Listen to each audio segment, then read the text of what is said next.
अहंकारी और क्रूर कंस को अपने काल यानी वृंदावन के वीर योद्धा नन्हे कृष्ण के हाथों मारे जाने का भय सता रहा था।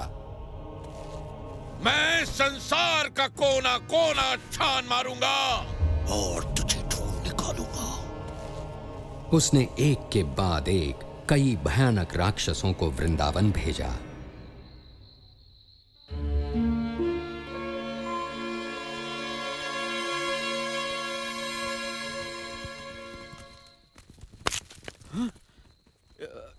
यही सही रास्ता है ना? यही सही रास्ता है।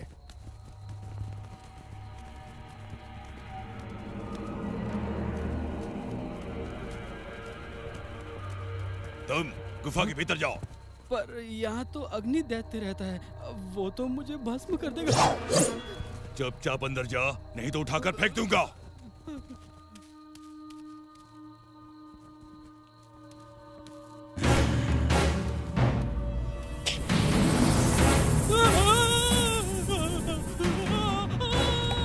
मेरी नींद खराब करने वालों को मैं सदा की नींद सुला दूंगा। मैंने तुझे गुफा से बाहर आने को विवश कर ही दिया, मूर्ख अग्निदैत्य।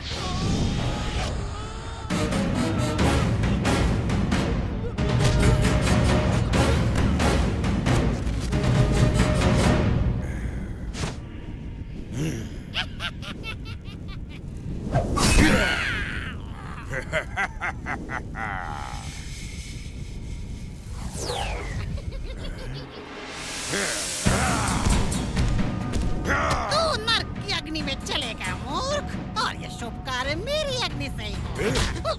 तेरी अग्नि बुझाने के बाद किसी को भी नहीं जला पाएगा तू।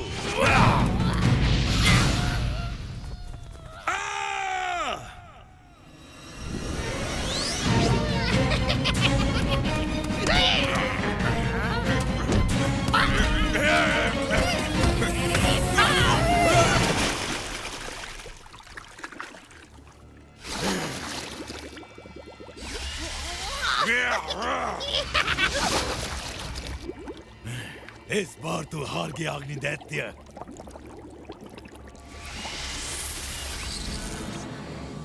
इस बार मैं हारा प्रलंबसुर, पर अगली बार बारी तुम्हारी है।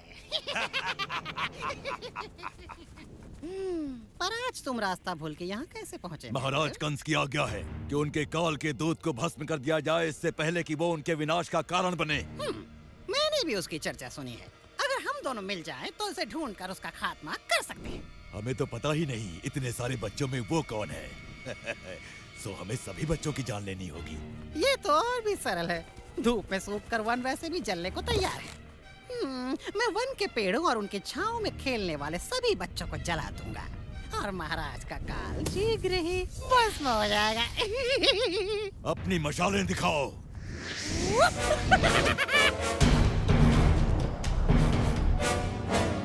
चलो मुंजावन।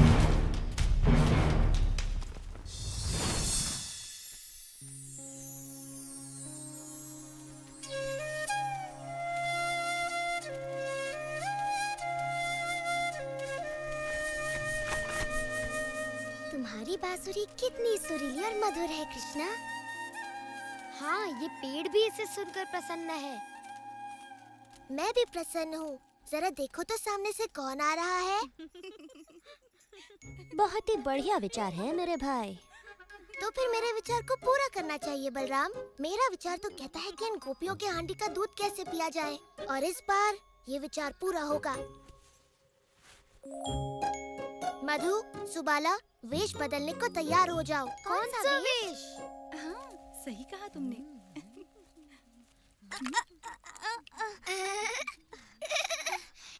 ऐसे तो तुम्हारी मटकी गिर जाएगी विशाखा। वो देखो राधा ने अपनी मटकी कैसे संभाली है। ओह, राधा तो वृंदावन की रानी है, उसका तो सारा काम सही होता है। जल्दी जल्दी चलो, कहीं ऐसा ना हो कि रुको, तुम इन मटकों में क्या छुपा कर ले जा रही हो? वही है जो हम कल लेके जा रहे थे जब तुमने हमें रोका था। और परसों भी, और उससे भी एक दिन पहले। आहा, तो तुम खजाना छुपा कर ले जा रही थी। ये कोई खजाना नहीं है, माखन है, माखन। हाँ, माखन। ओ, उस पर कर चुकाना पड़ेगा मेरे पेट के लिए, मेरा मतलब मेरे महाराज के लिए। कितनी बार कहा है तुमसे, हम तुम्हें कोई कर नहीं देंगे। तुम भेष बदलकर हमें मूर्ख बनाने का प्रयास ना करो। हमें पता है तुम कौन हो। तुम हमें नहीं जानती, हम हैं महाराज के प्रिय दूत। यदि हमें हमारा कर नहीं मिला, मेरा मतलब राज्य का कर, तो तुम्हें बड़ा दंड भोगना पड़ेगा। हमारी बात भी सुन लो राजदूत जी, अपने राजा जी को बोल दो हम कर अपनी रानी को ही देते हैं। राधा रानी। पर ये कोई रानी नहीं है, जरा देखो तो इसके कपड़े बिल्कुल ग्वालन जैसे। सही बात। देखो ना, उसके सर पर मटकी है, जबकि रानी के सर पर होता है मुकुट।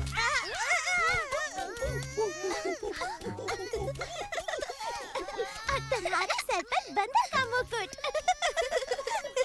बंदर मुकुट वाला बंदरों का राजा।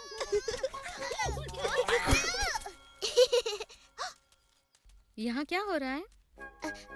हम कर लेने बाद में आएंगे। अभी हमें कोई जरूरी काम याद आ गया।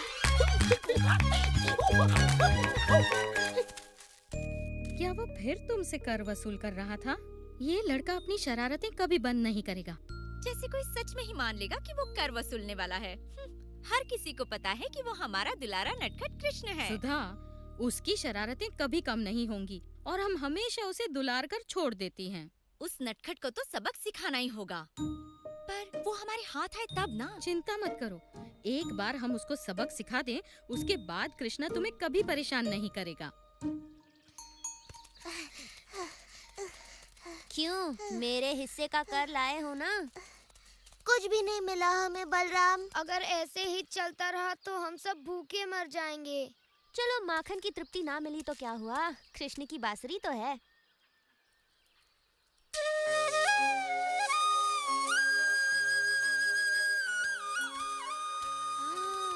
तुम्हारी बांसुरी सुनकर मन ऐसे प्रसन्न हो रहा है जैसे मेरा पेट मक्खन खाने के बाद हो जाता है। वाह, कृष्ण की बांसुरी सुनकर अब कुछ नया खेल खेलने का मन कर रहा है। चलो देखते हैं किसमें कितना बल है। हो जाए रस्साकशी। चलो हो जाए कृष्णा। जो हारेगा वो विजेता को अपने कंधे पर बिठाकर नदी तक घुमा कर लाएगा।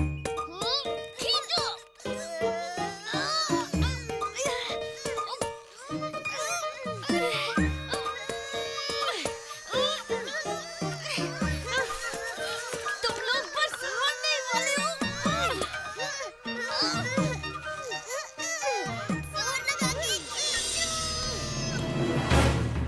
ठहरो, मिल गए बच्चे। अग्नि दैत्य बाहर आओ, हमें काम शुरू करना है। इनमें से ही कोई एक वो काल है। ओह, मेरा दिल तो धड़क गया। चलो इन सारे बच्चों को अपनी आग में भून देता हूँ। रुको, अगर तुम ऐसे जाओगे तो वो भाग जाएंगे।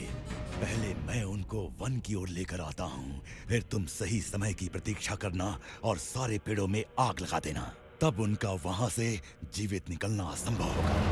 वाह, बड़ी भभकती योजना है प्रलंबासुर। वन की ओर चलो। अब मेरे हाथों मरने से तुम्हें कौन बचाएगा?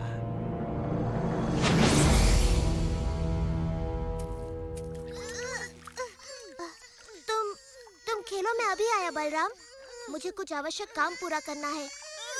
कैसा काम मेरे भाई? अधूरा कर वसूलना है। मगर तुम चले गए तो खेल कैसे होगा?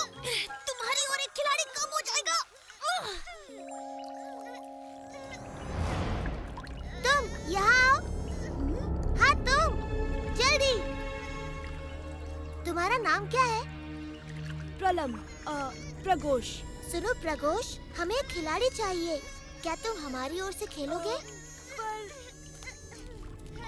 मैं अभी आया मित्रों, तुम सबके लिए माखन और दूध वसूल के।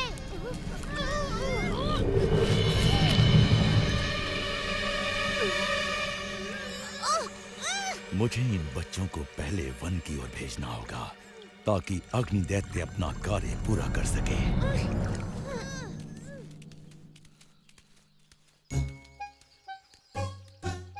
आहा, लड़कियां बिल्कुल अकेली हैं। पेट में जगह है ना दादी? क्योंकि आज हमें बहुत भारी कर मिलने वाला है।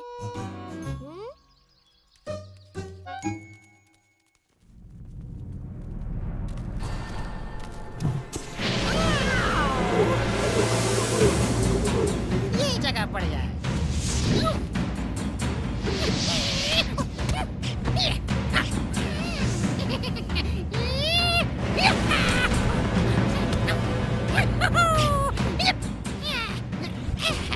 खड़े खड़े मेरा करतब क्या देख रहे हो मूर्खों? जला डालो सब कुछ।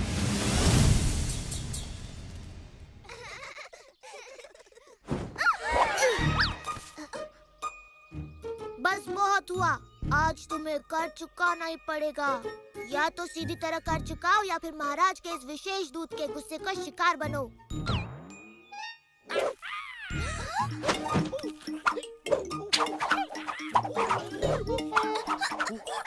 रोको इस दूत को, हम कर चुकाने को तैयार हैं। रुक जाओ। अब की तुमने समझदारी की बात। चलो अपना कर निकालो।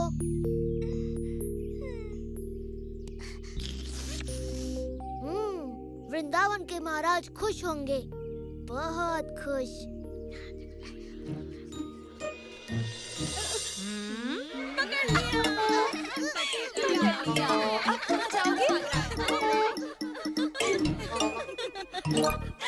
तो महाराज के विशेष अधिकारी, आपको आपका कर मिल गया। अब हम अपना कर वसूल करेंगे और यशोदा को बताएंगे कि कृष्णा बेचारी लड़कियों का सारा दूध माखन लूट लेता है। उसे बड़ा गर्व होगा कि उसका सपूत कृष्णा अब गायें चराना छोड़कर महाराज का विशेष अधिकारी बनकर कर वसूलता है। रुको, मैया को मत बताना, वो मुझ पर गुस्सा करेंगी। गुस्सा तो वो करेंगी ही। छोड़ो, मुझे जाने दो। आज के बाद मैं वेश बदलकर किसी को तंग नहीं करूँगा। उसकी जरूरत नहीं पड़ेगी, क्योंकि हम तुम्हें सिखाएंगी कि दूध मक्खन ले जाने के लिए कैसे वस्त्र पहनने चाहिए। क्या कहती हो चंद्रिका? हाँ, ये तो आवश्यक है। चलो चलो शुरू करो। वो लोग थक गए। जोर से खींचो मित्रों। हम जीत गए। हम जीत गए। चलो आ जाओ नदी तक हमें अपनी सवारी कराने। चलो, खड़े रहकर मेरा मुंह मत देखो। चलो चलो सवारी कराओ, घुमा कर लाओ। मैं किसी को सवारी नहीं कराऊंगा। मेरी सवारी करेगा केवल बलराम। मेरी सवारी अब सीधे मृत्यु द्वार पर जाकर रुकेगी। अरे हाथी की तरह नहीं, घोड़े की तरह दौड़ो। घोड़े की तरह तेज और तेज।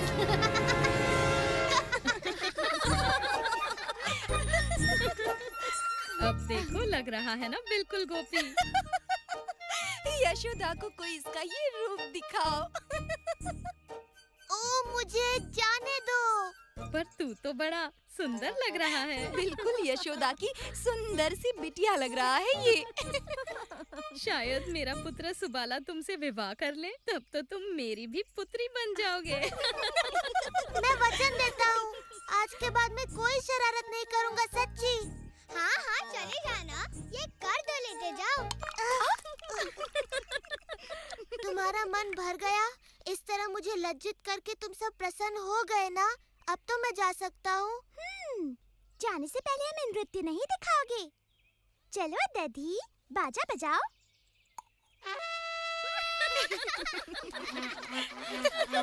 नाचो कृष्णा, नाचो।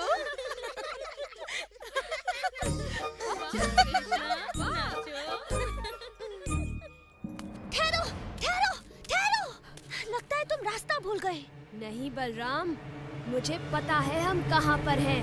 प्रगोष, ये तुम कर क्या रहे हो?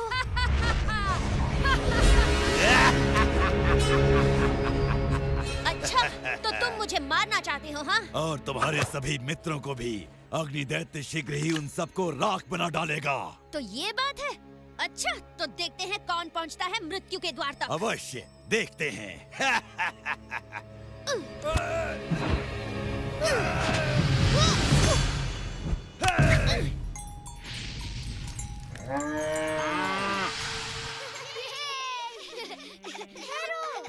वो देखो।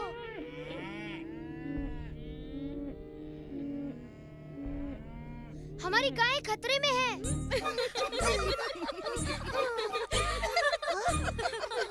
तुम रुक क्यों गए? अभी तुमने अपना पूरा कर नहीं चुकाया। तुम्हें कुछ सुनाई दिया? वो देखो। मेरी प्यारी माताओं, तुम्हारे पुत्र वन में हैं और उन्हें मेरी सहायता की आवश्यकता है। मुझे जाना ही होगा। सुबाला, मेरा सुबाला, मेरा सुदामा।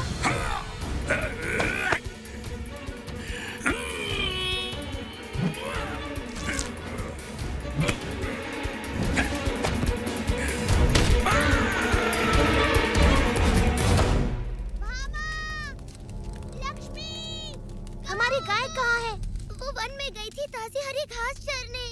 हमें उनकी रखवाली करनी चाहिए थी, ना कि कर वसूली।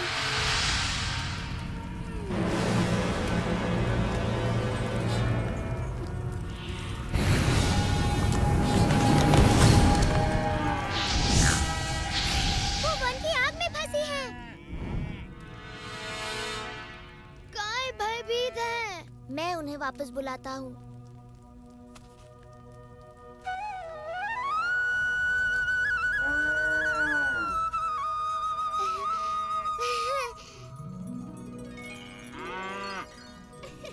सुंदरी, तुम ठीक तो हो ना?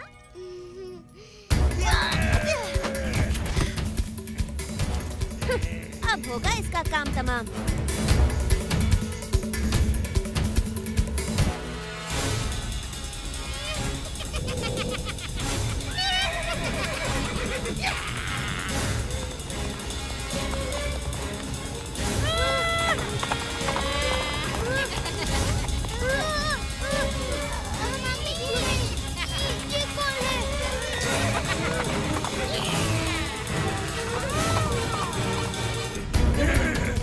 अरे टोप को मत उतारना, तुम्हारी भद्दी शक्ल देखकर बेचारे पशु डर जाएंगे।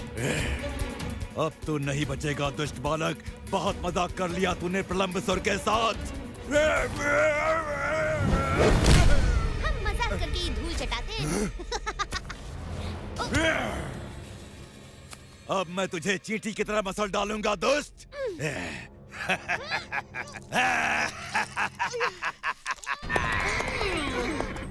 वहाँ प्रलंबसुर तेरे भाई की चटनी बना रहा है और यहाँ मैं तुझे और तेरे दोस्तों को भून डालूंगा ताकि महाराज कंस को कोई भय न रहे। ओ कृष्णा, हमारी रक्षा करो। डरो मत मित्रों, मेरे रहते तुम्हारा बाल भी बांका नहीं होगा। अब मेरी बात सुनो, तुम घास पर लेट जाओ और मन में सोचो कि सुबह की ठंडी ठंडी हवा तुम्हें छू रही है। क्या हुआ बच्चे? अपने मित्रों की आंखों के सामने जलने में शर्म आ रही है क्या? ओह, इतना मत हंसो अग्नि दैत्य। मैं नहीं चाहता कि मेरे मित्र तुम्हारी दुर्गति होते देखें।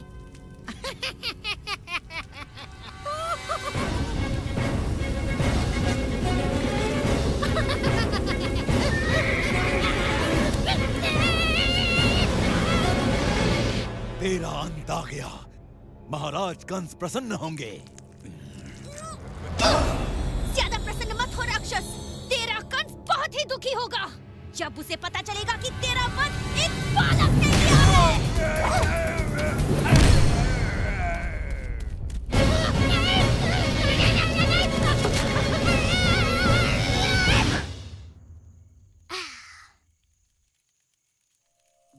उठने का समय हो गया।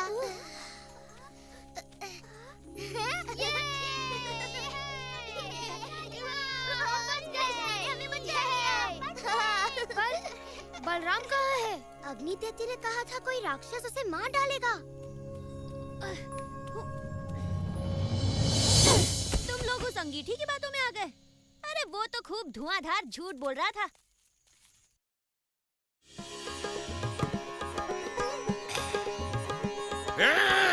बंद करो ये हल्ला गुल्ला, मेरे सर में पीड़ा होने लगी है। मुझे थोड़ा सोमरस पिलाओ। क्षमा कीजिएगा महाराज, पर प्रलंबसुर मारा गया। क्या मारा गया? जी महाराज, ठीक तरह से पता नहीं, किंतु समाचार है कि उसका संहार आपके कालदूत के ही हाथों हुआ है। आकाशवाणी सत्य थी। यदि मैंने उसे नहीं मारा तो वो मेरा काल बन जाएगा। कोई तो होगा जो उस बालक को मार सके इससे पहले कि वो मेरा काल बने। मेरे पास एक उपाय है महाराज।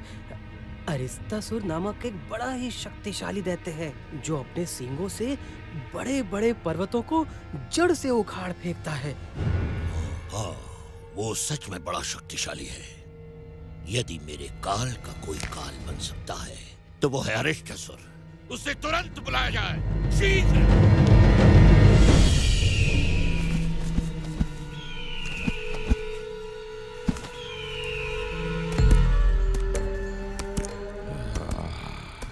वृंदावन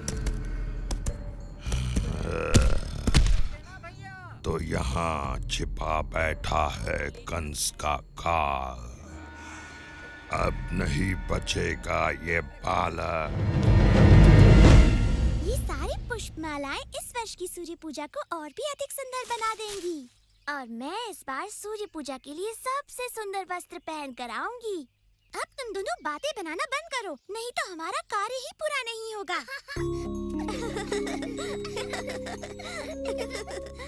राधा, ये क्या कर रही हो? सूर्य पूजा के लिए पुष्प चुन रही हूँ। सूर्य पूजा के लिए पुष्प, वो भी मेरी अनुमति के बिना? हमें तुम्हारी अनुमति की कोई आवश्यकता नहीं। देखा तुम लोगों ने? ये लड़कियाँ मेरे पुष्प चुरा रही हैं। तुम इस वन के मालिक कब से हो गए? तुमने कभी कोई बीज नहीं रोपा, कभी किसी वृक्ष को पानी नहीं दिया। तुम कुसुम वन की शोभा बिगाड़ रहे हो, गायों और अपने बिगड़ैल साथियों के साथ।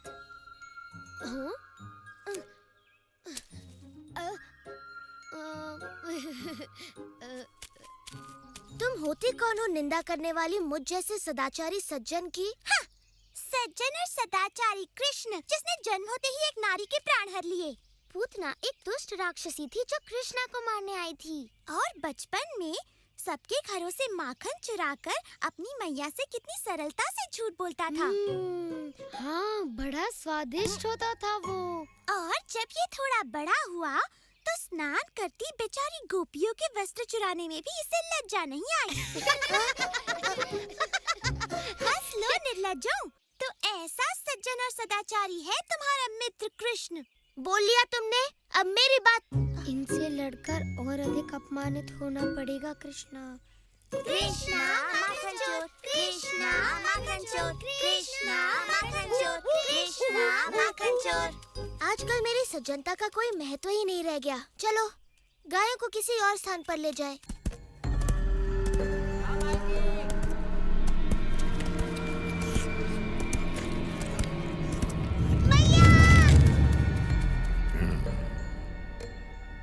ये तो बड़ा डरपोक बालक था, ये वो नहीं हो सकता। अरे कोमल, तुमने मेरे लाल को कहीं देखा? हर शाम मैं व्याकुल होकर उसके वापस आने की राह देखती हूँ। तुम्हारी व्याकुलता मैं समझती हूँ। मैं भी उसकी वापसी की प्रतीक्षा करती हूँ। उसके नए नए कारनामे सुनकर बड़ा आनंद आता है। नए नए कारनामे? हो न हो ये वही है, रुक कर प्रतीक्षा करता हूँ। ललिता, विशाखा, देखो यहाँ के पुष्प कितने सुंदर हैं, परंतु वहाँ तक मेरा हाथ ही नहीं पहुँचता।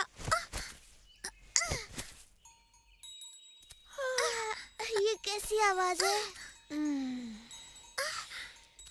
किसी गाय के गले की घंटी होगी। सो जाओ भाई। ये घंटी की आवाज नहीं लगती। ये क्या कर रही है?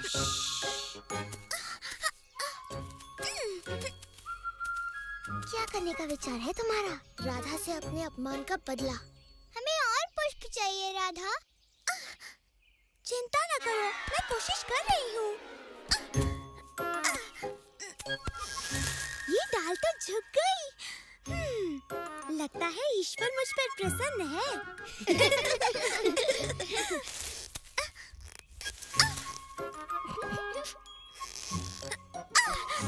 आ गई पकड़ने। ललिता, विशाखा, बचाओ! आहा, पुष्प चोर फिर आ गई। हमें अपने पुष्पों का ध्यान रखना होगा मित्रों। चल हट। हट, छोड़ दो राधा, हम तुम्हें पकड़ लेंगे।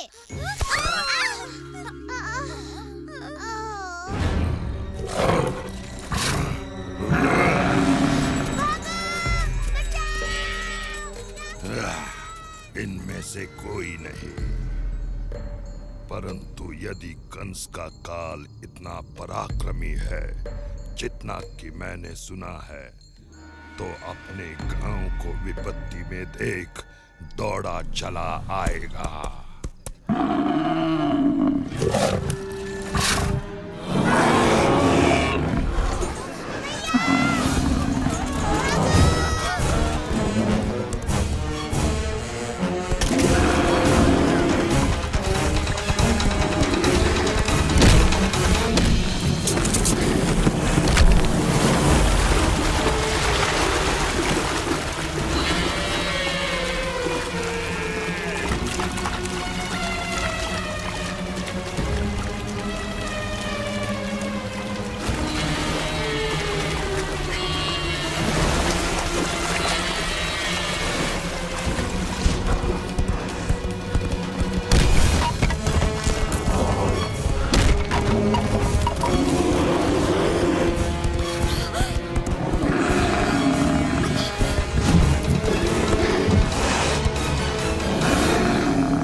घर चले गए कृष्णा। यदि तुम नहीं गए तो मैया यशोदा बड़ी चिंतित होंगी। मैं अपने पुष्पों की रक्षा करूंगा, चाहे पूरी रात खड़े रहना पड़े। ओह, तुम इतने हठी क्यों हो कृष्ण? हमें ये पुष्प मालाएं सूर्य पूजा के लिए चाहिए। ये सोचना मेरा काम नहीं। अब ये पुष्प केवल भगवान विष्णु के लिए है। ये किसकी आवाज थी? ऐसा लगा कि कोई राक्षस है।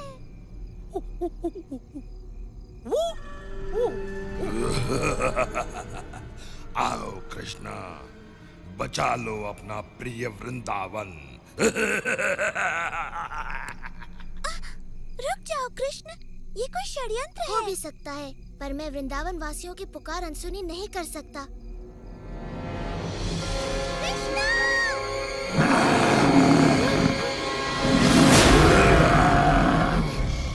ये दुष्ट सांड अवश्य ही कोई राक्षस है। तुमने उसे क्रोधित कर दिया है।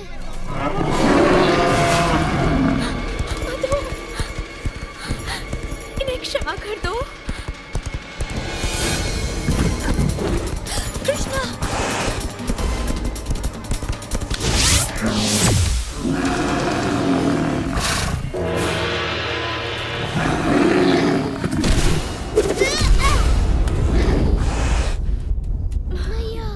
डरो मत सुबाला, ये तो बस एक साधारण सी गाय है। कहो तो वन में इसे भी घास चराने ले जाओ। मजाक बहुत हो गया बालक।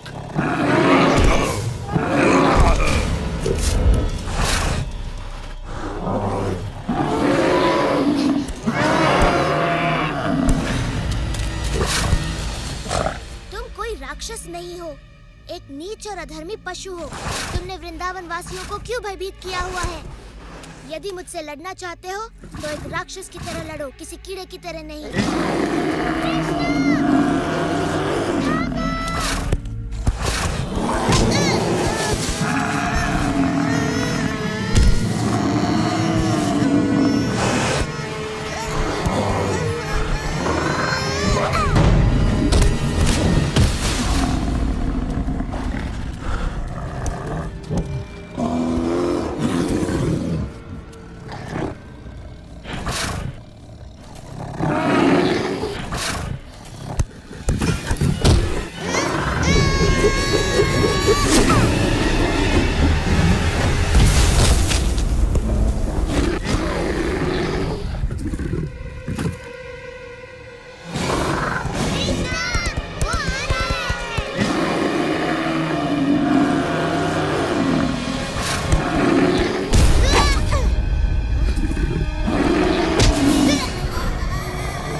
मेरे प्रिय कृष्णा।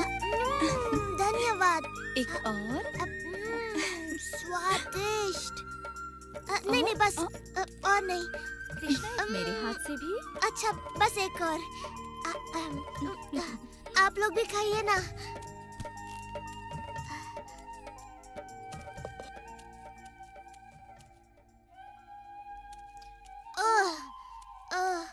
खा खा कर तो मेरे पेट की हांडी बन गई। अब थोड़ा विश्राम हो जाए। अब मुझे उबलना चाहिए। वाह मेरे भाई, आज तो तुमने अपने कारनामों में एक और नया कारनामा जोड़ दिया। तुम्हारा मतलब है अपने पापों की सूची में एक और पाप? तो अब हमारे सदाचारी कृष्ण ने एक सांड को भी मार डाला है। वो कोई साधारण सांड नहीं था, बल्कि एक राक्षस था, वो भी सांड के वेश में। ओ कृष्ण, चाहे जो हो, वो था तो गौ जाति का ही ना। अब तुम्हें गौ हत्या का पाप लगेगा। ठीक है, मैं कल यमुना में स्नान कर पाप धो लूंगा। उससे कुछ नहीं होने वाला। ललिता सही कहती है, ये घोर पाप है और इसे धोने के लिए तुम्हें संसार की सारी पवित्र नदियों में स्नान करना ही पड़ेगा।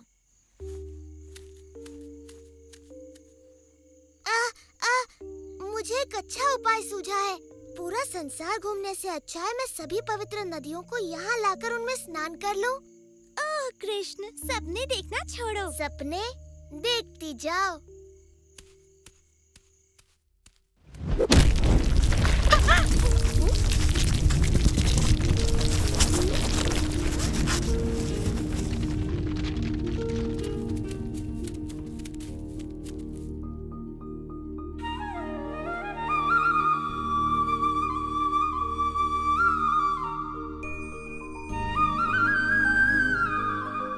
मैं हूँ गंगा, पर्वतों के राजा, हिमवान की पुत्री।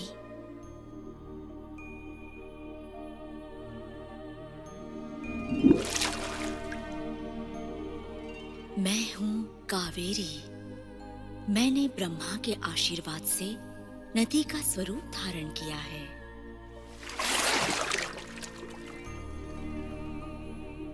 मैं गोदावरी हूँ। मेरा जल आप ही की तरह मधुर है श्री कृष्णा। मैं हूँ सरस्वती। मेरा नाम सदा वेदों, संतों और भगवान विष्णु के साथ लिया जाता है। मैं नर्मदा हूँ। मेरा जन्म भगवान शिव के शरीर से हुआ है।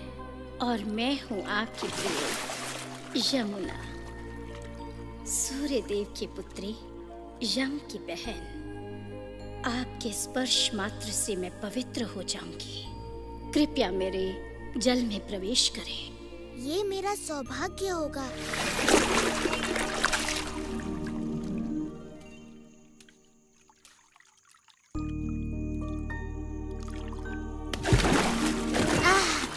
इस सरोवर का नाम होगा श्याम कुंड। इसका जल पवित्र और शीतल है और श्याम कुंड में स्नान कर मेरे समस्त पाप धुल गए हैं। पर तुम तीनों पाप की भागी बन गई हो, राक्षस अरिष्टासुर का पक्ष लेकर। आओ श्याम कुंड में स्नान करके अपने पाप धो लो। नहीं, तुम्हारे पाप धोकर अब ये जल अशुद्ध हो गया है। हम अपना सरोवर स्वयं बनाएंगी। हाँ, यहीं पर जहाँ अरिष्टासुर ने अपने पैरों से गड्ढा बना दिया।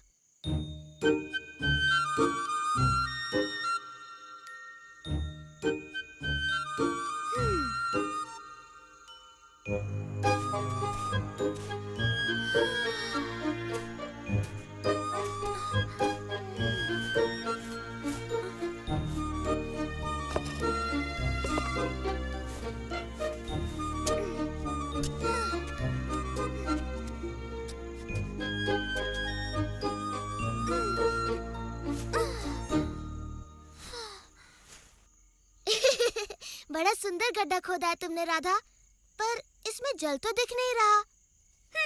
जल भी आएगा। यदि वर्षा की प्रतीक्षा कर रही हो तो फिर भूल ही जाओ। मेघ का एक छोटा सा टुकड़ा। तो तुम तीनों ने निश्चय कर लिया है कि तुम्हें मेरा अशुद्ध जल नहीं चाहिए? नहीं, बिल्कुल नहीं। हम मानसी गंगा से अपना शुद्ध जल लाएंगी।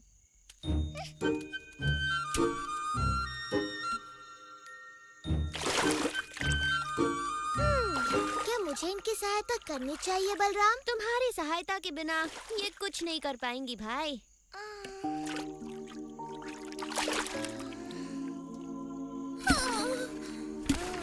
यह असंभव है। ऐसे तो सरोवर बनने में पूरा जीवन लग जाएगा।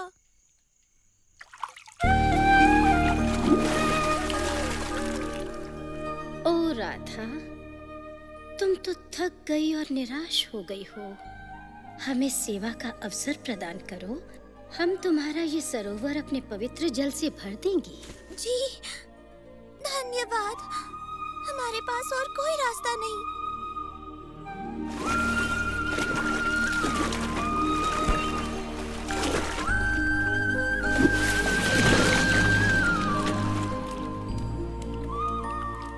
तुम्हारा सरोवर राधा कुंड तो मेरे सरोवर से भी कहीं अधिक सुंदर है।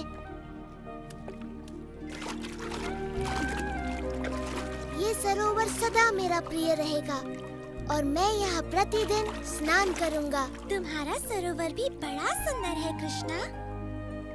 मैं प्रतिदिन यहाँ अपनी सखियों के साथ स्नान और जल क्रीड़ा किया करूँ।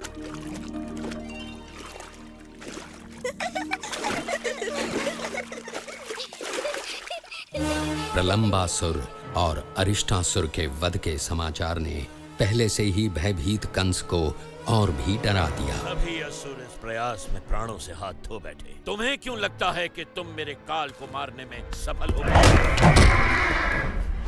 क्योंकि मैं हूँ केशी और मेरे पैरों तले धरती कांप उठती है।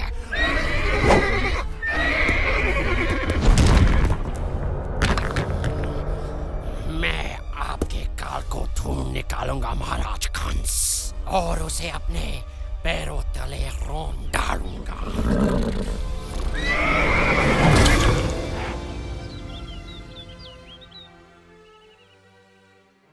इन मोतियों के आभूषण पहनकर दीपावली पर हम वृंदावन की सबसे सुंदर गोपियाँ लगेंगी। इनसे सजकर हम ऐसे चमक उठेंगी जैसे दीपों की पंक्तियों से घर।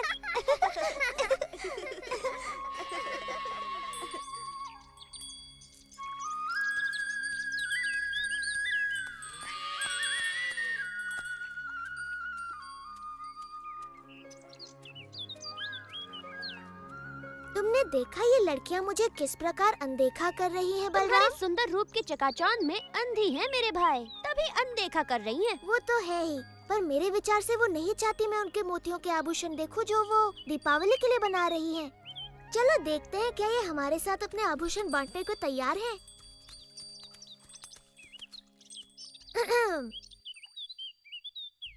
तुम्हारे काम में बाधा डालने के लिए क्षमा चाहता हूँ गोपियों, किंतु मैं अपने आप को रोक नहीं पाया। तुम्हारे आभूषणों की सुंदरता मुझे यहाँ खींच लाई। मेरे मित्र भी दीपावली का त्योहार मनाना चाहते हैं।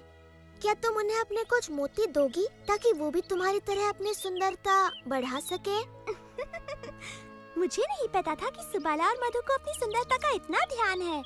मैं उनकी बात नहीं कर रहा, मेरा मतलब था हंसी और हरिणी। प्यारी गोपियों, तुम्हें अपने आभूषणों पर इतना अभिमान है कि तुमने इन भोली भाली गायों के साथ अपने आभूषण बांटने की मेरी विनती भी अनसुनी कर दी। तुम बड़े अच्छे हो कृष्णा, पर ये मोती केवल राजा रानियों के लिए हैं। तो तुमने सिर्फ 2 गायों के लिए ही क्यों मांगा? अपनी सारी गायों के लिए मांगना चाहिए था ना। मुझे तुम्हारे सारे मोती नहीं चाहिए ललिता, बस मेरी 2 सबसे प्रिय गायों के सींगों को सजाने के लिए थोड़े से। माफ कर दो कृष्णा, पर मेरे पास तुम्हारी गायों को देने के लिए एक भी मोती नहीं है। ठीक है, रहने दो, इनके लिए मैं मोती ढूंढ लूंगा।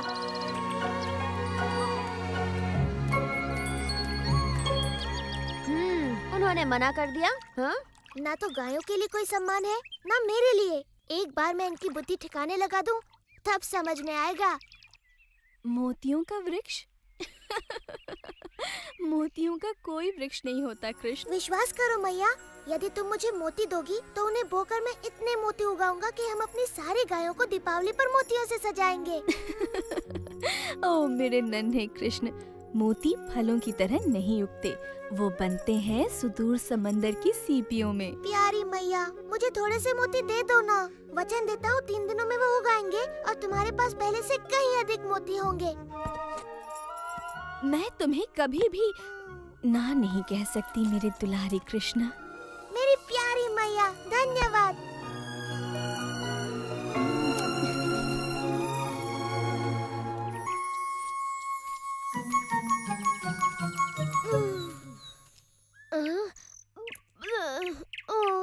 क्या हम मोतियों की खेती करने के स्थान पर स्वादिष्ट ताजा मक्खन नहीं उगा सकते? मूर्खों की तरह बात न करो मधु, मक्खन पेड़ पर नहीं लगता, तुम्हारे पेट पर लगता है। तुमने समाचार सुना रहा था? वृंदावन में सभी एक नए किसान की चर्चा कर रहे हैं। अच्छा, वो जो मोतियों की खेती कर रहा है। तुम मेरे कंगन बोकर मेरे लिए नए कंगन उगा दो ना कृष्ण। एक बार मेरे खेत में मोतियों की फसल आ जाने दो, फिर देखते हैं कि कौन किस पर हंसता है। कृष्णा, क्या हम लड्डुओं की भी खेती कर सकते हैं? नहीं मधु, पर तुम्हारे विचार से एक योजना सूझी है। तुम्हारे और सुबाला के लिए एक काम है।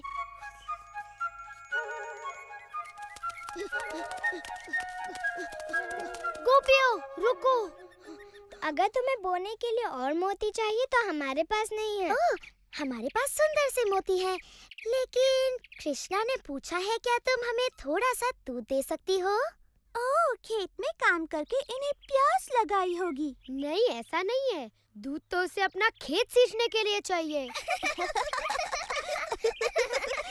क्षमा करना, किंतु ये दूध इस कार्य के लिए उपयुक्त नहीं। विशाखा ठीक कहती है, कृष्ण के पवित्र मोतियों के लिए इससे काम नहीं बनेगा। तुम्हें चाहिए नागफनी का दूध।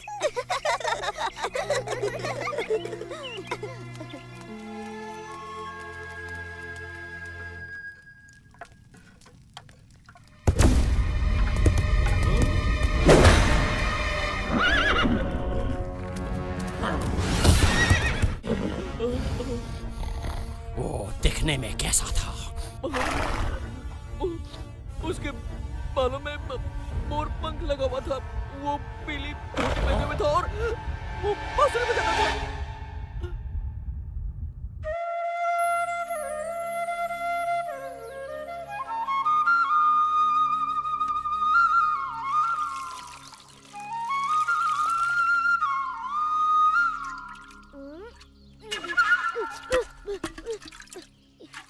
ये ठीक बात नहीं है कृष्णा। दूध मोतियों के साथ मनुष्यों को भी बढ़ने में सहायता करता है। जितनी इच्छा उतना दूध पी लेना मधु। बस एक बार तुम जैसे गोल मटोल मोती उग जाए। कृष्णा, देखो, मोती अंकुरित होने लगे। मोती अंकुरित होने लगे। इनकी सुगंध अद्भुत है। भंवरे भी इनकी सुगंध से मदमस्त हो रहे हैं। ये अद्भुत सुगंध कहाँ से आ रही है? तुम्हारे मोतियों से मैया, वो उगने लगे। उग तो रही है, परंतु मोतियाँ नहीं, कांटे। कृष्णा, देखो, एक मोती खिला। ये तो हमारे हुए मोतियों से कहीं अधिक सुंदर और बड़े हैं। हम धनी हो गए। हम धनी हो गए। ये अवश्य कृष्ण का कोई छल है। ये नकली मोती हैं। मैंने आज तक ऐसे सुंदर मोती नहीं देखे। इतनी सारी मोती, कितनी सुंदर है। इसी का भय था। कृष्ण की मोतियों के सामने हमारे मोती फीके दिखने लगेंगे। अगर हम उसे कुछ मोती मांगे तो वो बिल्कुल भी मना नहीं करेगा। हमारा दुर्व्यवहार देखकर अब वो हमें मोती तो नहीं, ताने अवश्य देगा। इस दीपावली पर हम सबके हास्य का पात्र बनेंगे। ऐसा नहीं होगा। हमें पता है कृष्ण ने मोती कैसे उगाए हैं। ये बड़ा सरल है। हम भी मोतियों की खेती करेंगी हाँ, और हमारे मोती उसके मोतियों से अधिक सुंदर होंगे। क्या तुम लोग पागल हो गई हो? कृष्णा ने ऐसी सरलता से कर लिया तो क्या तुम भी कर लोगी? उसने तो गोवर्धन भी उठा लिया था, तो क्या तुम ही उठा लोगी? मोतियों की खेती आसान नहीं है, देवताओं के लिए भी। कृष्णा तो हमेशा ही ऐसे चमत्कार करता रहता है, पर क्या तुमने कभी एक भी चमत्कार किया है? मोतियों की खेती कोई चमत्कार नहीं है, इसमें कृष्ण की कोई माया नहीं। वृंदावन की दिव्य भूमि है ही इतनी उपजाऊ। हाँ, हमारे वृंदावन की दिव्य भूमि यमुना के जल की तरफ अद्भुत है। हम मोती बोएंगे और दूध के साथ साथ उन्हें घी और माखन से सींचेंगे। तब तो कृष्ण की मोतियों से हमारे मोती कहीं अधिक सुंदर और बड़े उगेंगे। आओ, रुको, बोना ही है तो ये छोटे मोती क्यों? हमारी माओ के पास बड़े बड़े आभूषण हैं। हाँ, जितने बड़े बीज उतने सुंदर फल। विशाखा, राधा, सच में माँ, तुम्हें इनसे 10 गुना मोती वापस मिलेंगे। घबराओ मत मैया, हमें अच्छी तरह पता है हम क्या कर रहे हैं।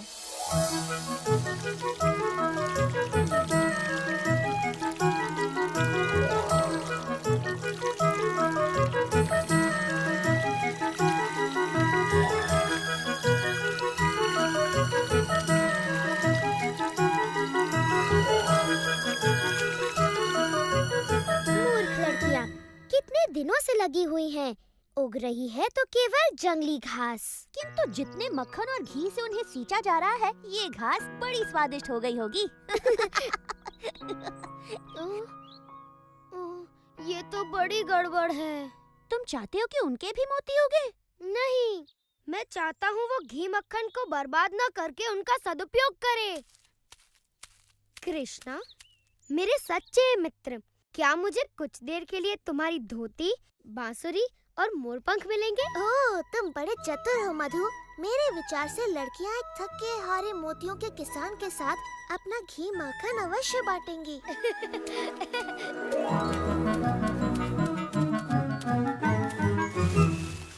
कौन है? कृष्णा, यदि तुम हमसे हमारे सुंदर मोती मांगने आए हो तो यहाँ से चले जाओ। मुझे अपना मुख दिखाने में भी लज्जा हो रही है। तुम तो मुझसे कहीं अधिक अच्छी तरह से मोतियों की खेती कर रही हो। यदि तुम थोड़ा सा घी और माखन मुझे दे दो तो मैं अपने मोती कम से कम तुम्हारे मोतियों के आधे आकार के तो कर सकूं। अब जबकि तुम अपना घमंड फुलाकर हमारे पास आए हो, हम थोड़ा सा माखन तुम्हारे साथ बांट सकते हैं। धन्यवाद, धन्यवाद। हाँ, गोपियों, इधर आओ। तुमने देखा हमारे मोतियों के ये पौधे कृष्ण के मोतियों से अलग हैं। ललिता सच कहती है, हमारे खेतों में तो कुछ भी नहीं उगा, सिर्फ कांटों वाले पौधे उगे हैं। ये बात किसी को पता न चलने पाए, विशेष तौर पर माताओं को।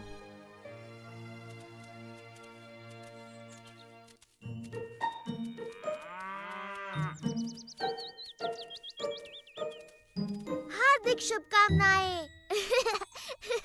सुना है तुम्हारे खेत में फसल लहलहा उठी है। अच्छा, तुम्हें किसने बताया? एक नन्ही चिड़िया ने, जिसके पैर में एक कांटा चुभ गया था।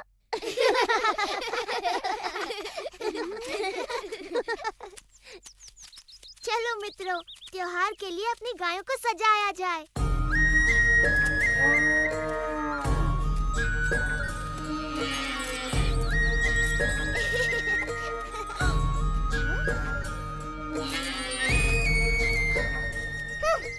माताओं को जब पता चलेगा कि हमने उनके सारे मोती खो दिए तो वो बड़ी क्रोधित होंगी। मैंने तो पहले ही कहा था, पर तुमने मेरी बात ही नहीं सुनी। ये सब कृष्णा ने किया। मैं समझी नहीं विशाखा। वो झाड़ियों में छुपा था, याद है? उसी ने अपने साथियों के साथ मिलकर हमारे पौधे उखाड़कर उनके जगह कटीले पौधे लगा दिए होंगे। इस बार उसने उत्पात की सीमा लांघ दी है। मैं मैया यशोदा को बताऊंगी। क्या बताओगी राधा? कि कृष्णा ने इतने सुंदर सुंदर मोती उगाए कि उससे सुंदर मोती उगाने के लिए तुमने अपनी माँ के मोती भी खो दिए। ललिता ठीक कहती है, कृष्ण ने हमें छला हो या हमने स्वयं को छला हो, हमारी परिस्थिति वही है। हमारे पास एक भी मोती नहीं है। यदि हमारी माताओं को पता चला तो वे हमें कभी क्षमा नहीं करेंगी। परंतु वृंदावन में मोती मिलना इतना सरल नहीं है। हम कहाँ से लाएंगे? हमारे पास और कोई चारा नहीं। हमें कृष्ण से पूछना चाहिए कि क्या वो अपने कुछ मोती हमें बेचेगा।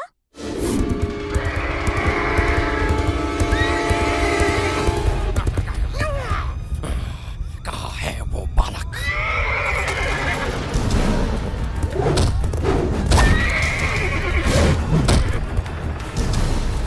कहाँ है वो पीली धोती वाला बालक जिसके पास बांसुरी और मोर पंख भी है? मैं उसका सर्वनाश कर दूंगा।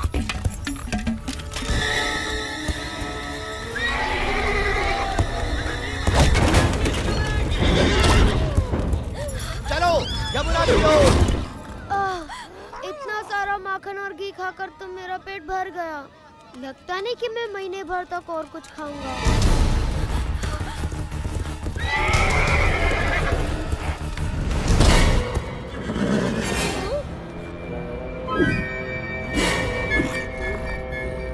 आखिर मैंने तुम्हें ढूंढ निकाला कंस के काल। मैं काल नहीं मधुमंगल हूँ। नहीं, तू कंस का काल कैसे बनेगा? क्योंकि मेरे पैरों से कुचले जाने के बाद तुझे कुछ करने का मौका ही नहीं मिलेगा।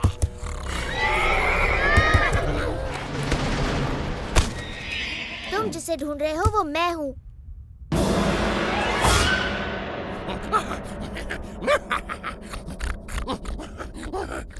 कम से कम उस लड़के में थोड़ा बहुत मांस तो था। तुझे तो मैं बाएं पैर से ही मार दूंगा बच्चे। इससे डरो मत। केशी बिल्कुल हमारे खेलने वाले काठी के घोड़ों जैसा है। अब देखेगा तो कि मैं कितना खतरनाक हूँ और क्या कर सकता हूँ।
कृष्णा।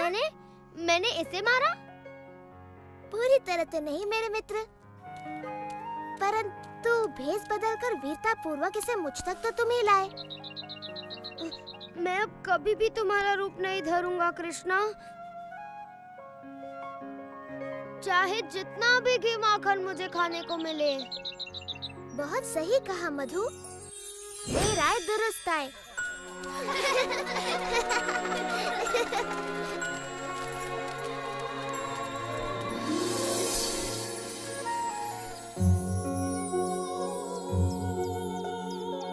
वाह मेरे भाई, ये तो बड़ी अच्छी फसल लहलाने लगी। हाँ, बस बेचारे गोपिकाओं के फसल में कुछ भी नहीं होगा। लगता है उनके सारे मोती कीड़े खा गए।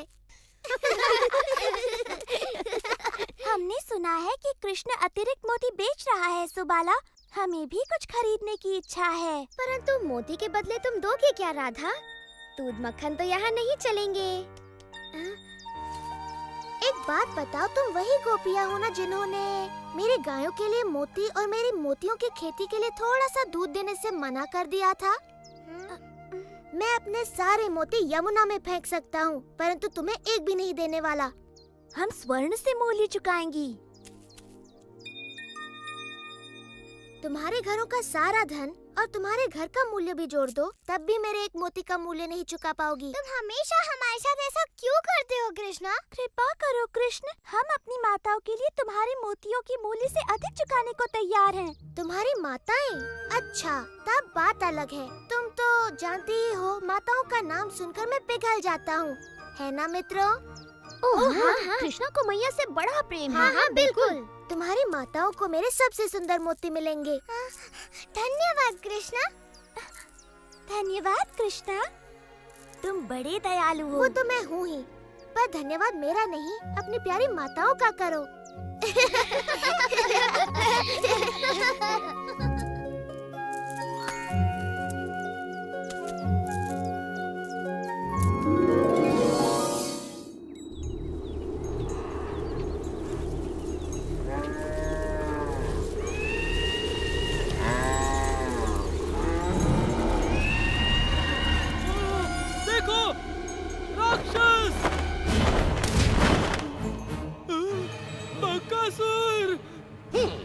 मुझे बड़ी भूख लगी है और मुझे गर्मा गर्म खाना चाहिए।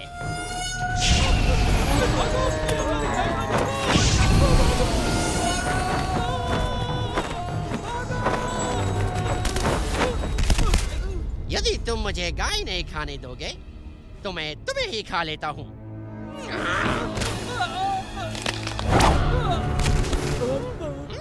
मेरे भोजन में बाधा डालने का साहस किसने किया?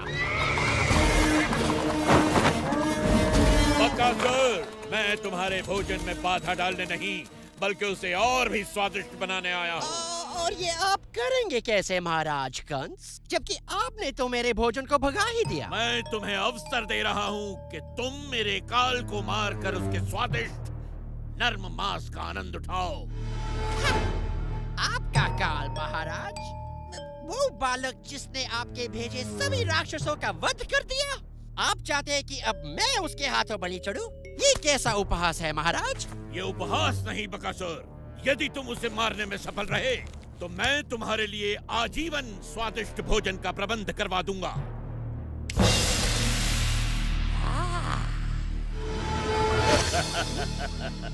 मेरे काल को काल तक पहुंचाओ बकासुर, फिर इस भोजन का आनंद उठाओ। ठीक है, मुझे आपका यह प्रस्ताव स्वीकार है। आपका काल आज सूर्यास्त से पहले मारा जाएगा।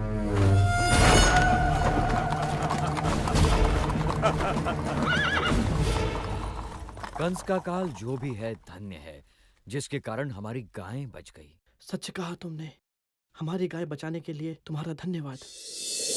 हम इतनी देर से चल रहे हैं, मेरे पैर तो पत्थर की तरह भारी हो गए हैं। अगर इस सरोवर के बीच में कोई रास्ता होता तो हम लोग वृंदावन जल्दी पहुंच जाते।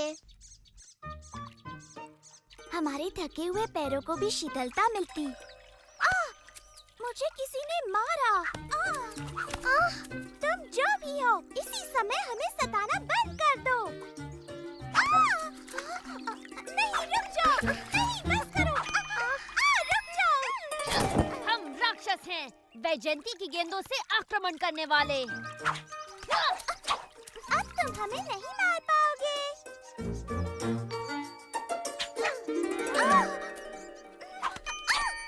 तुम फिर से गलत हो राधा। मेरा लक्ष्य नहीं चूकेगा, क्योंकि मैं पिछले जन्म में राम था और सभी जानते हैं कि मैं कमाल का धनुर्धर था। झूठा कहीं का। क्या कहा तुमने? उसने कहा कि तुम झूठे हो। तुम कभी राम नहीं थे। राम तो साहसी योद्धा थे। कृष्ण का साहस तो केवल बेचारी निहत्थी गोपियों पर ही दिखता है। तुम्हें मुझ पर विश्वास नहीं? पर मैंने धनुर्धर राम का रूप धरा था। धनुर्विद्या में महारत हासिल करने के लिए मैंने ऋषि वशिष्ठ से शिक्षा ली। जब मुझे पता चला कि महाराज जनक ने अपनी पुत्री सीता का स्वयंवर रचाया है और जो भी उनके शिव धनु की प्रत्यंचा चढ़ाएगा वो सीता का विवाह उसी से करेंगे, समझी? ओह, किंतु जब सभी महाबली शिव धनु उठाने में असफल रहे, मैंने उसे इतनी शक्ति से उठाया कि शिव धनु भंग हो गया पल भर में। किंतु जब सीता से मेरा विवाह हुआ, मेरे पिता ने मुझे अयोध्या छोड़कर दंडकारण्य में वनवास पर जाने का आदेश दिया। वहाँ सीता और अपने भाई लक्ष्मण के साथ मैंने वन घूमकर सभी दुष्ट राक्षसों का संहार किया। परंतु तभी रावण ने मेरी प्रिय पत्नी सीता को हर लिया और मेरे परम भक्त जटायु के प्राण ले लिए। फिर मैंने रावण की लंका ढूंढ निकाली और वानरों की सहायता से उसका संहार किया और फिर अपने नगर अयोध्या लौटकर वहाँ का राज संभाला। हम सभी को रामायण पता है कृष्ण, और उस कहानी में तुम कहीं नहीं थे। मेरी बात मानो, मैं अब भी वनों में भटकता हूँ, किंतु मेरे हाथों में अब धनुष नहीं, ये बांसुरी होती है और तीनों लोगों को अपने बाणों से भयभीत करने के स्थान पर अपनी बांसुरी के तान से समस्त प्राणी जगत को मोहित होने पर विवश करता हूँ।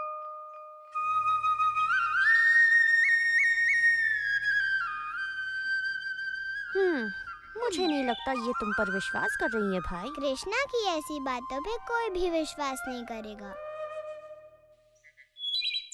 यदि ये भगवान राम की तरह कोई वीरता भरा कार्य कर दिखाए तो हम इसकी बातें भी माने। यदि तुम इस सरोवर पर वृंदावन के लिए एक पुल बना सको, जैसे श्री राम ने वानर सेना की सहायता से लंका के लिए बनाया था, तो हम तुम्हारी बातों पर विश्वास करें। तो तुम यहाँ हो कृष्णा, लो आ गई तुम्हारी वानर सेना।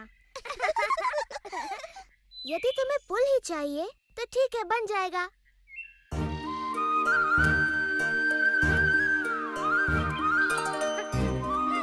मेरे विचार से ये कार्य अकेला दधिलोभा नहीं कर पाएगा।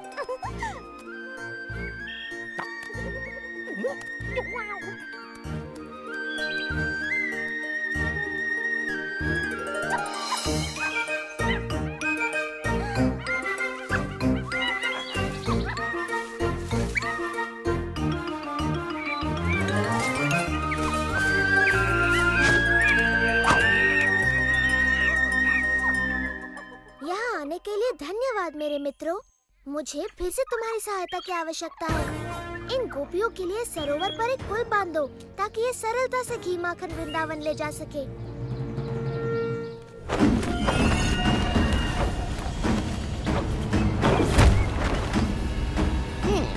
लगता है महाराज कंस का काल कहीं पास ही है। मैं उसे सूंघ सकता हूँ।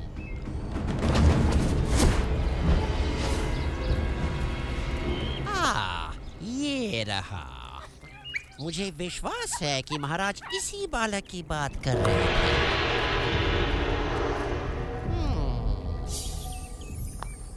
और महाराज को दिया वचन पूरा करके मैं इसे अपना भोजन बना सकता हूँ।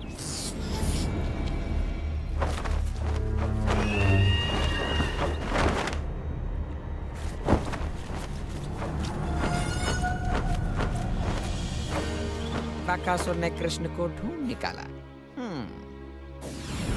इंद्र, क्या मैं उसे अपनी अग्नि से भस्म कर दूं? नहीं अग्निदेव, हमें कुछ देर प्रतीक्षा करनी चाहिए।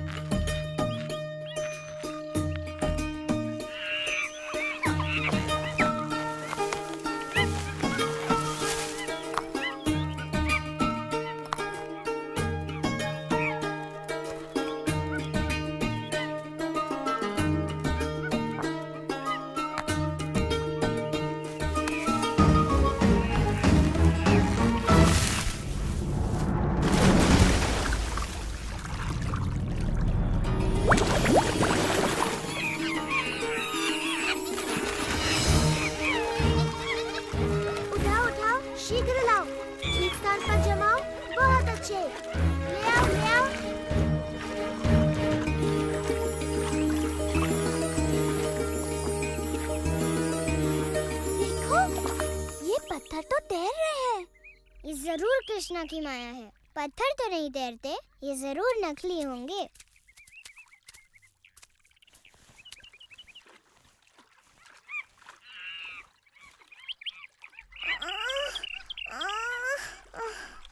मैं नहीं उठा सकती। नहीं, कृष्ण ऐसा चमत्कार बिल्कुल नहीं कर सकता। जरूर यहाँ के सारे पत्थर तैरते होंगे।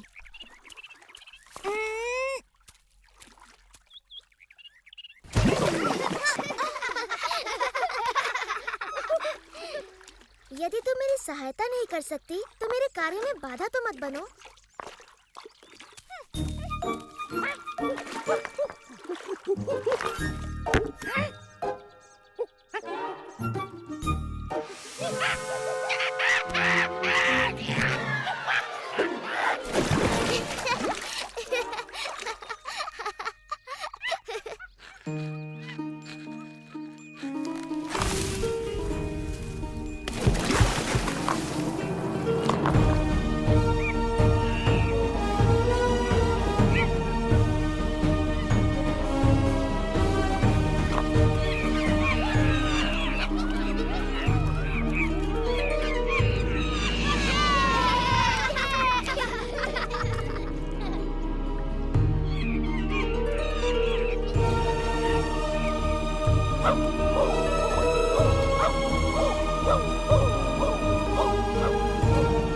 तुमने कर दिखाया मेरे भाई। कृष्ण के सिवा ऐसा सुंदर पुल कोई नहीं बना सकता।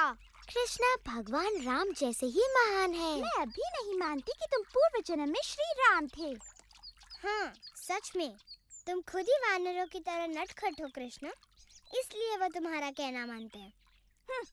राधा, ललिता, अपने मटके उठाओ, हमें घर जाना है।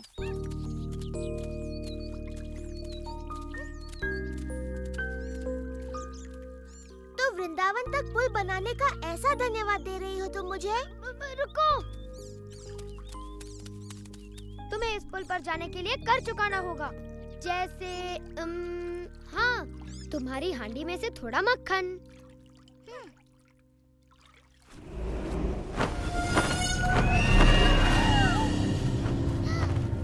कृष्णा, देखो, वो राक्षस है, वो हम सबको खा जाएगा।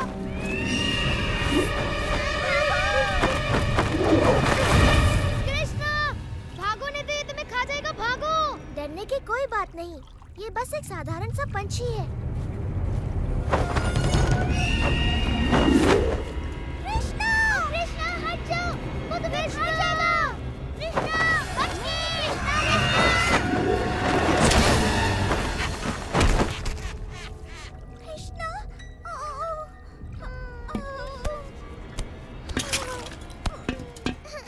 ओ कृष्णा।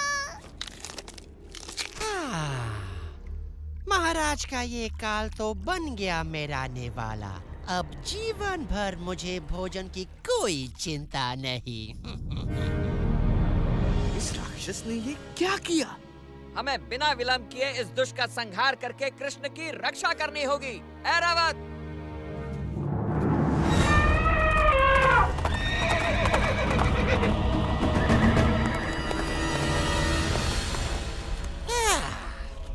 इंद्र, आओ आओ, तुम्हारा स्वागत है।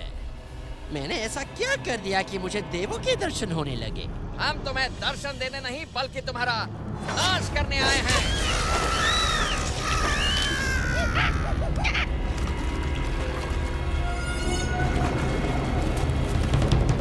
तुम्हारे किसी भी शस्त्र का मुझ पर कोई असर नहीं होगा इंद्र।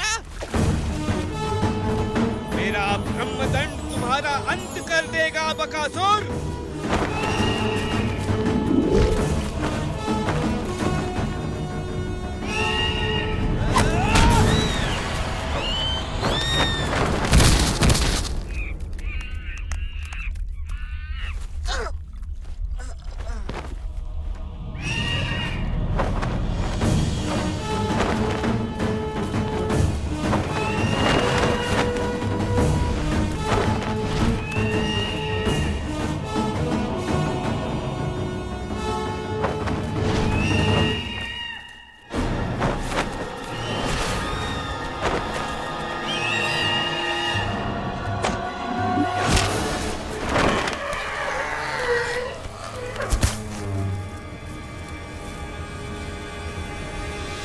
तेरा अंत निकट है बकासुर।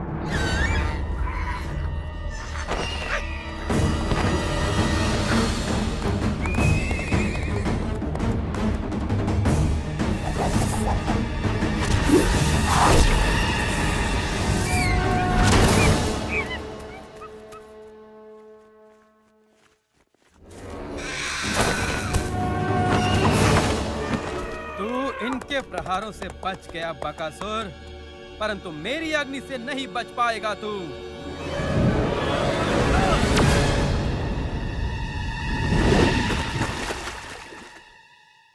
अंततः इसका अंत हो ही गया।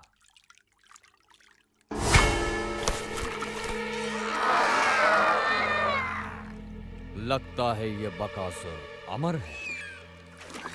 अब तो हम सिर्फ कृष्ण की वापसी की प्रार्थना ही कर सकते हैं।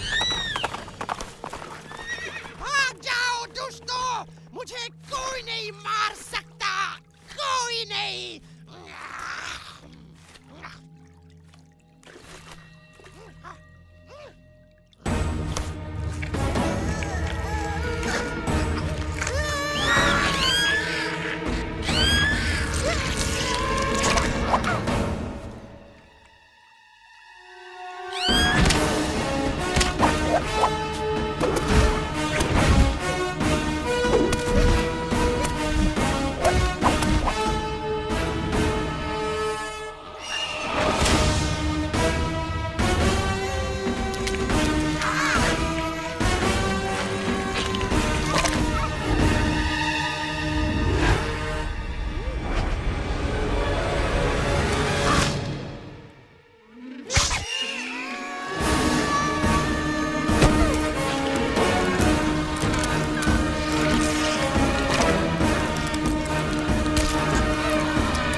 अब सब कुछ ठीक हो गया है मित्रों, तुम आंखें खोल सकते हो।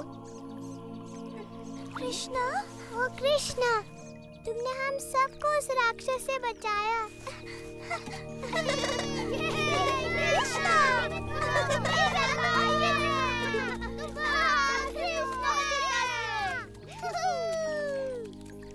मैं ठीक हूँ, सच में। इतना चकित होने की कोई आवश्यकता नहीं। चलो पुल पर से होकर वृंदावन चलते हैं।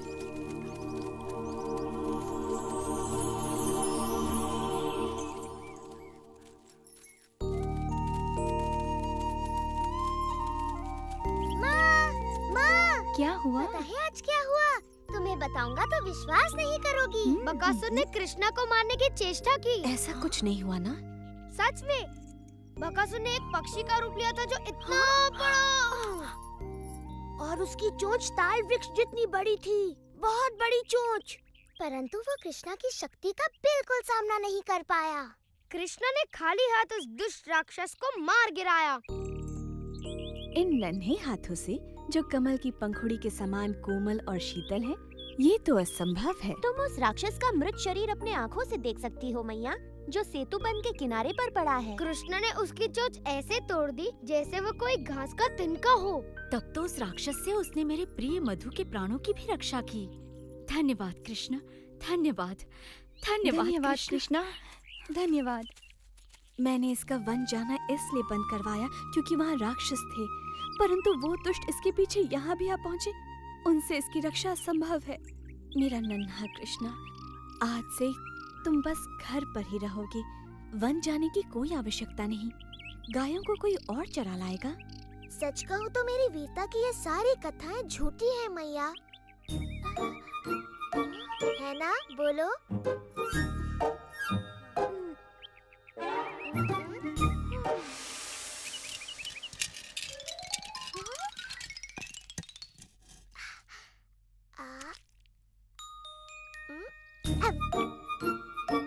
तुम्हें नहीं लगता कि ये पिछले जन्म में भगवान राम था? और इस तरह नन्हे कृष्ण ने एक वीर योद्धा होने का कर्तव्य निभाते हुए भयानक दैत्यों से अपने प्रिय साथियों और वृंदावन की रक्षा की और अपने अदम्य साहस से सभी के हृदयों को जीत लिया।